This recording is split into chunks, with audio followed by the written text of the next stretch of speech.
श्री शिवाय नमस्तुभ्यम। देखिए, आज का ये वीडियो बहुत ही खास होने वाला है।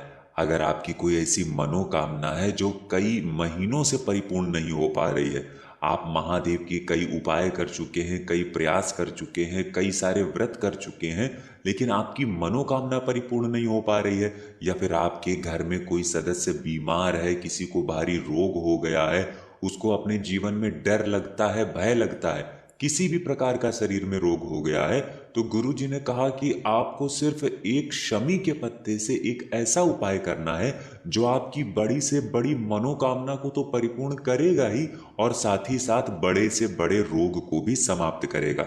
ये उपाय पूज्य गुरु जी ने अपने रुद्राक्ष महोत्सव के दौरान बताया था, और ये बहुत ही सुंदर उपाय है जो हम सभी को करना चाहिए। तो चलिए जानते हैं इस विशेष उपाय के बारे में, लेकिन उससे पहले एक प्रार्थना। अगर आप चैनल पर नए हैं तो कृपया चैनल को सब्सक्राइब अवश्य कर लें। देखिए, इस वीडियो में हम लोग पूज्य गुरु जी द्वारा बताए गए 3 सबसे अचूक उपायों के बारे में जानेंगे। ये उपाय आपके जीवन में धन धान्य की वृद्धि करेंगे। अगर आपका समय से विवाह नहीं हो पा रहा है, या फिर आपका कोई भी कार्य रुका हुआ है, अटका हुआ है, या फिर आपकी कोई भी बड़ी से बड़ी मनोकामना है, तो ये उपाय आपके सारे कार्यों को सफल कर देंगे। तो चलिए जानते हैं पूज्य गुरु जी द्वारा बताए गए सबसे पहले उपाय के बारे में। देखिए, इस उपाय के लिए आपको 1 लोटा जल ले लेना है। लोटा आप तांबे के पात्र का ले लीजिए, और जल आप अपने किचन से ले लीजिए। फिर इसी के साथ आपको ले लेना है 1 शमी पत्र। शमी पत्र आपके लिए बहुत ही खास है, क्योंकि पूज्य गुरु जी ने अपनी पंच पुष्प की शिव महापुराण कथा में भी बताया था कि शमी के पत्ते हो, या शमी का पुष्प हो, या शमी की लकड़ी हो, कुछ भी हो, वो महादेव को बहुत ही प्रिय होती है। इसलिए आपको 1 शमी का पत्ता और 1 लोटा जल लेकर पहुंच जाना है शिवालय। देखिए, ये उपाय आप सुबह भी कर सकते हैं और शाम को भी कर सकते हैं। पूरे दिन में किसी भी समय आप इस उपाय को कर सकते हैं, और ये उपाय आपको सिर्फ और सिर्फ शनिवार के दिन ही करना है। अब देखिए, शिवालय पहुंचने के बाद सबसे पहले आप जो 1 लोटा जल लेकर आए हैं, उसको धीरे धीरे शिवलिंग के ऊपर समर्पित करते जाइए, और लगातार ओम नमः शिवाय या फिर श्री शिवाय नमस्तुभ्यम, इन दोनों में से किसी भी एक मंत्र का जाप करते जाइए। पूज्य गुरु जी हमेशा कहते हैं कि जल आपको बिल्कुल धीरे धीरे शिवलिंग में समर्पित करना होता है, और जल समर्पित करते हुए आप मंत्रों का जाप जरूर किया करिए। इसके बाद आप जो 1 शमी पत्र लेकर आए हैं, उसको अपने हाथ में पकड़िए। शमी पत्र की सबसे आखिर की जो डंडी होती है, उसको अपने हाथ में पकड़िए, और माता पार्वती से आपको प्रार्थना करनी है। देखिए, ये उपाय इसीलिए विशेष है, और इस उपाय को शिव और शक्ति वाला उपाय कहते हैं, क्योंकि इस उपाय में हम लोग माता पार्वती से भी प्रार्थना करते हैं और महादेव से भी प्रार्थना करते हैं। सबसे पहले आप ये 1 शमी पत्र अपने हाथ में पकड़िए, माता पार्वती से अपनी मनोकामना बोलिए, और फिर ये 1 शमी पत्र आप माता पार्वती का जो हस्त कमल होता है वहां पर स्पर्श करा दीजिए, यानी वहां पर टच करा दीजिए। सामने आपको जो स्थान दिखाया जा रहा है, इसी स्थान पर आपको ये शमी पत्र टच करानी है। थोड़ी देर के लिए यहाँ पर रखनी है, लेकिन आप अपने हाथों से पकड़े रहेंगे, आप अपने हाथों को छोड़ नहीं देंगे, यानी इस शमी पत्र को यहाँ पर रख कर छोड़ नहीं देंगे।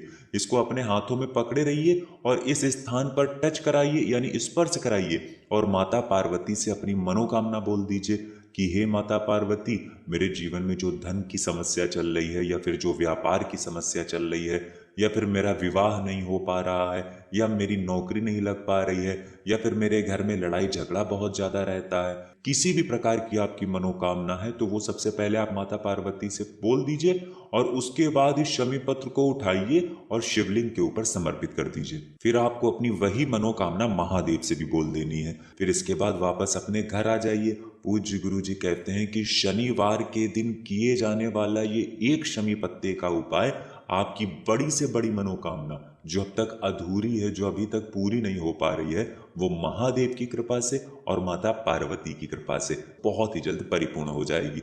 अब जानते हैं गुरु जी द्वारा बताए गए दूसरे खास उपाय के बारे में। ये उपाय उन लोगों को करना है जिनके शरीर में कोई भारी रोग हो गया है, कोई बीमारी हो गई है जो उनका पीछा छोड़ ही नहीं रही। डॉक्टरों के यहाँ चक्कर लगा लगा कर वे परेशान हो चुके हैं, दवाएं खा खा कर परेशान हो चुके हैं, तो ऐसे लोगों को ये उपाय कर लेना चाहिए। इस उपाय के लिए सबसे पहले आपको 1 लोटा जल ले लेना है। तांबे के पात्र में आप जल ले लीजिए। फिर इसी के साथ आपको 1 शमी पत्र ले लेना है। अगर शमी पत्र आपके पास नहीं है तो शिवालय जाकर शिवलिंग के ऊपर जो शमी पत्र चढ़े रहते हैं उनको उठाकर जल से शुद्ध करके फिर आप उसका भी इस्तेमाल कर सकते हैं। फिर इसी के साथ आपको एक बेलपत्र ले लेना है। बेलपत्र भी आप शिवलिंग के ऊपर अगर चढ़ी है तो उसको उठाकर जल से शुद्ध करके उसका इस्तेमाल कर सकते हैं। बस आपको ध्यान रखना है कि ये बेलपत्र कहीं से भी कटी फटी नहीं होनी चाहिए और बेलपत्र की डंडी के आखिर में जो डूट होती है यानी जो डंठल होता है वो भी नहीं होनी चाहिए। फिर सबसे आखिर में आपको थोड़े से काले तिल ले लेने हैं। देखिए, काले तिल के दाने आप गिन कर नहीं लेंगे, आपके हाथ में थोड़े बहुत जितने भी आ जाए उतने आप ले सकते हैं। अब ये सारी सामग्री लेकर आपको पहुंच जाना है शिवालय। देखिए, इस उपाय को आप सुबह करना चाहें तो सुबह कर लें और शाम को करना चाहें तो शाम को कर लें। पूरे दिन में किसी भी समय कर सकते हैं और सिर्फ शनिवार के दिन ही आपको ये उपाय करना है। देखिए, शिवालय पहुंचने के बाद सबसे पहले आप जो काले तिल के दाने लेकर आए हैं उनको शिवलिंग के ऊपर समर्पित कर दीजिए और शनिश्चर महादेव का स्मरण कर लीजिए। कौन से महादेव का? शनिश्चर महादेव का स्मरण कर लीजिए। और आप चाहें तो एक एक करके ये काले तिल के दाने समर्पित कर ले या फिर एक साथ समर्पित कर लें। किसी भी प्रकार से आप ये काले तिल के दाने समर्पित कर दें।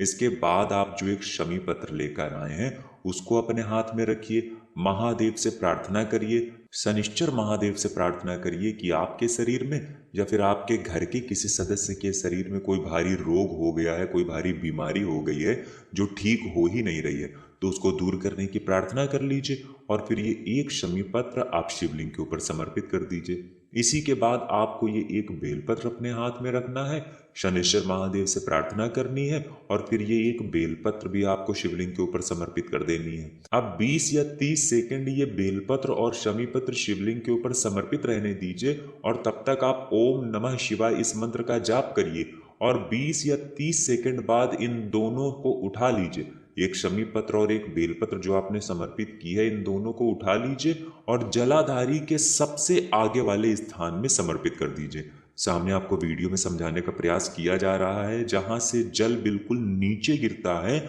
जो जलाधारी का सबसे आखिर वाला स्थान होता है, वहां पर इन दोनों को समर्पित कर दीजिए और शनिश्चर महादेव का स्मरण कर लीजिए। इसके बाद जो आपने काले तिल के दाने समर्पित किए थे उनको उठा लीजिए, थोड़े से काले तिल के दाने उठा लीजिए और शनिश्चर महादेव से इनको औषधि स्वरूप मांग लीजिए। शनिश्चर महादेव से बोल दीजिए कि हे मेरे महादेव, इन काले तिल के दानों को औषधि बना दीजिए जिससे इस बीमार व्यक्ति को आराम मिले।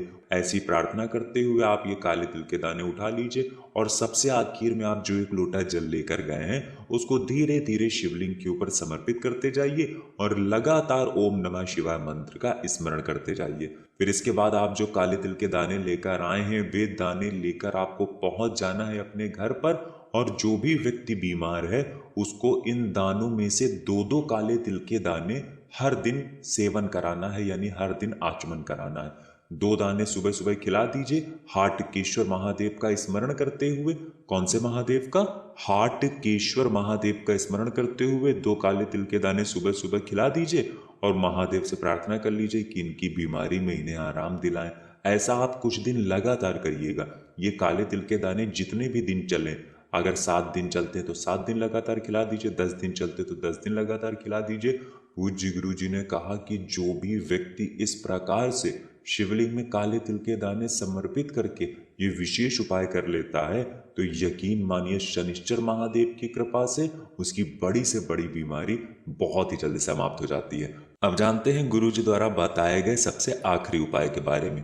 ये उपाय भी आपके सारे कार्यों को सफल करने के लिए है। इस उपाय के लिए भी आप एक लोटा जल ले लीजिए, एक चावल का दाना ले लीजिए और एक शमी पत्र ले लीजिए। सिर्फ ये 3 सामग्री लेकर आपको पहुंच जाना है शिवालय। पूज्य गुरु जी ने कहा कि इस उपाय को भी आप सुबह करना चाहें तो सुबह कर लें और शाम को करना चाहें तो शाम को कर लें। बस आपको सिर्फ और सिर्फ शनिवार के दिन ही इस उपाय को करना है। सबसे पहले आप जो एक लोटा जल लेकर गए हैं उस जल को धीरे धीरे शिवलिंग के ऊपर समर्पित करते जाइए और लगातार ओम नमः शिवाय मंत्र का स्मरण करते जाइए। इसके बाद आप जो एक चावल और एक शमी पत्र लेकर गए हैं उसको अपने हाथ में रखिए और अपने हाथ में रखे रखे अपने हाथ को ही माता अशोक सुंदरी वाले स्थान में टच कराइए देखिए अपनी हथेली में इन दोनों सामग्रियों को रखिए और अपने हाथ को माता अशोक सुंदरी वाले स्थान पर टच कराइए। उनसे प्रार्थना करिए कि मेरे जीवन की ये मनोकामना है जो परिपूर्ण हो ही नहीं पा रही है, धन दौलत की प्राप्ति नहीं हो पा रही है, व्यापार लगातार डूबता हुआ चला जा रहा है, नौकरी नहीं लग पा रही है, किसी भी प्रकार की मनोकामना है तो उसको पूर्ण करने के लिए आपको अपना हाथ ऐसे ही माता अशोक सुंदरी वाले स्थान पर टच कराए रहना है और अपनी मनोकामना बोल देनी है। और फिर उसके बाद यही एक चावल का दाना और एक शमी पत्र आपको शिवलिंग के ऊपर समर्पित कर देना है और फिर से अपनी वही मनोकामना बोल देनी है। पूज्य गुरु जी ने कहा कि शनिवार के दिन किए जाने वाला ये उपाय माता अशोक सुंदरी से और महादेव से आपकी मनोकामना को जरूर परिपूर्ण करवाएगा। तो दोस्तों ये थे पूज्य गुरु जी द्वारा बताए गए कुछ बहुत ही खास उपाय। अगर आपको जानकारी अच्छी लगी हो तो वीडियो लाइक करिएगा। मिलते हैं फिर एक नए वीडियो के साथ। श्री शिवाय नमस्तुभ्यम।